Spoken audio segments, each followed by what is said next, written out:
Hello friends, welcome to Preethi channel. இன்றைக்கி என்ன ரெசிபின்னு பார்த்தீங்கன்னா, டக்குன்னு ஈஸியாக செய்யக்கூடிய வெஜ் பிரியாணி தாங்க செய்ய போகிறோம். இதில் எல்லா காய்கறிகளும் சேர்த்து செய்யறதுனால அதோட சத்துக்கள் நமக்கு கிடைக்குங்க.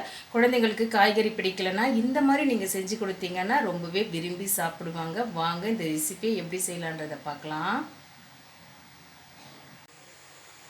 வெஜிடபிள் பிரியாணி செய்ய பார்த்தீங்கன்னா, ஸ்டவ் ஆன் பண்ணி குக்கர் வச்சாச்சு. 2 ஸ்பூன் அளவுக்கு நம்ம எண்ணெய் சேர்த்துடலாம். 2 ஸ்பூன் அளவுக்கு நெய்யை நம்ம சேர்த்துக்கலாம்.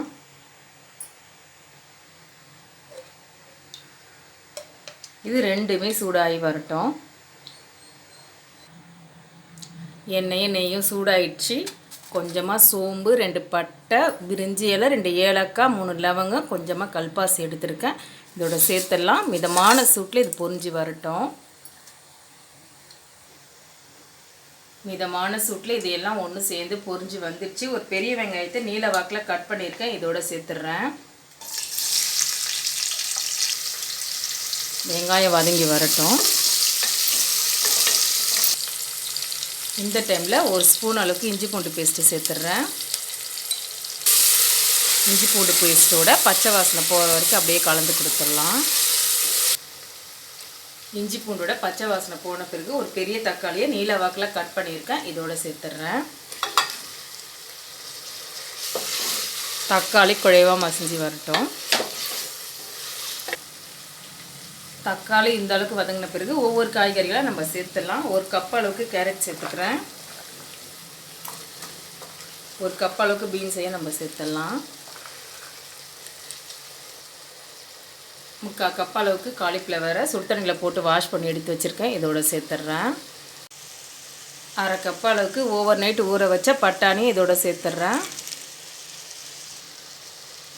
3/4 கப் அளவுக்கு மில் மேக்கர் பார்த்திங்கன்னா சுடுதண்ணியில் போட்டு வாஷ் பண்ணி எடுத்து வச்சுருக்கேன். இதோடைய சேர்த்துடலாம். எல்லா காய்கறிகளும் பார்த்திங்கன்னா சேர்த்தாச்சு. இது ஒரு 2 நிமிஷத்துக்கு எண்ணெயிலே அப்படியே வதங்கி வரட்டும். இந்த டைமில் காய்கறிக்கு தேவையான உப்பையும் சேர்த்துடலாம். 1/4 ஸ்பூன் அளவுக்கு மஞ்சள் பொடியும் சேர்த்துட்றேன். எல்லாம் ஒன்று சேர்ந்து அப்படியே வதங்கி வரட்டும். இந்த டைமில் 1 கைப்பிடி அளவுக்கு புதினாவை சேர்த்துட்றேன். கொஞ்சமாக கொத்தமல்லியும் நம்ம சேர்த்துடலாம்.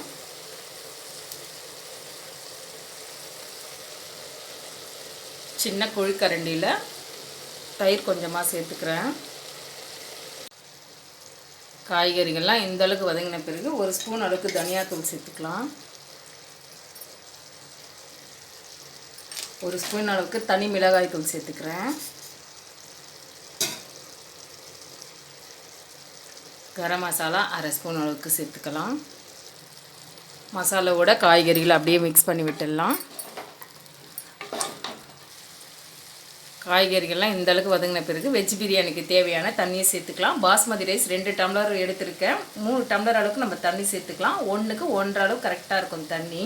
இப்போ 3 டம்ளர் அளவு நான் தண்ணி சேர்த்துக்கிறேன்.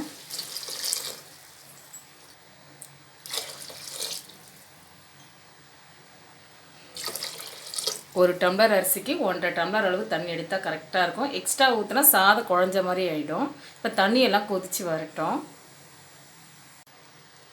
தண்ணி கொதிக்க ஆரம்பிச்சு. இந்த டைமில் 2 டம்ளர் அளவு பாஸ்மதி ரைஸை 1/2 hour ஊற வச்சு வாஷ் பண்ணி எடுத்து வச்சுருக்கேன். இதோட சேர்த்துடலாம்.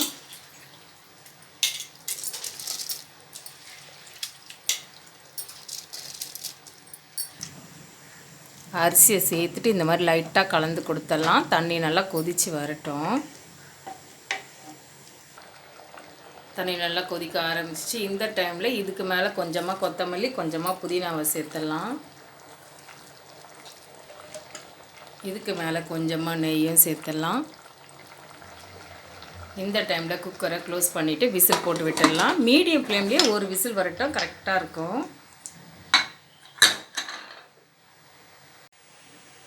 வெஜ் பிரியாணி குக்கரில் 1 விசில் வந்து ப்ரெஷர் பார்த்திங்கன்னா ரிலீஸ் ஆகிடுச்சு. நம்ம ஓப்பன் பண்ணி பார்க்கலாம். ஒரு விசிலில் வந்து பார்த்திங்கன்னா நல்லா உதிரியாக வெஜ் பிரியாணி நல்லா சூப்பராக ரெடி ஆகிடுச்சிங்க. இது 1 part ரெசிபின்னு கூட சொல்லலாம். டக்குன்னு ஈஸியாகவும் செஞ்சு முடிச்சிடலாம். நீங்களும் இதே போல் ட்ரை பண்ணி பாருங்கள். இந்த வீடியோ உங்களுக்கு பிடிச்சா லைக் பண்ணுங்கள், ஷேர் பண்ணுங்கள், சப்ஸ்கிரைப் பண்ணிக்கோங்க. தேங்க்ஸ் ஃபார் வாட்சிங்.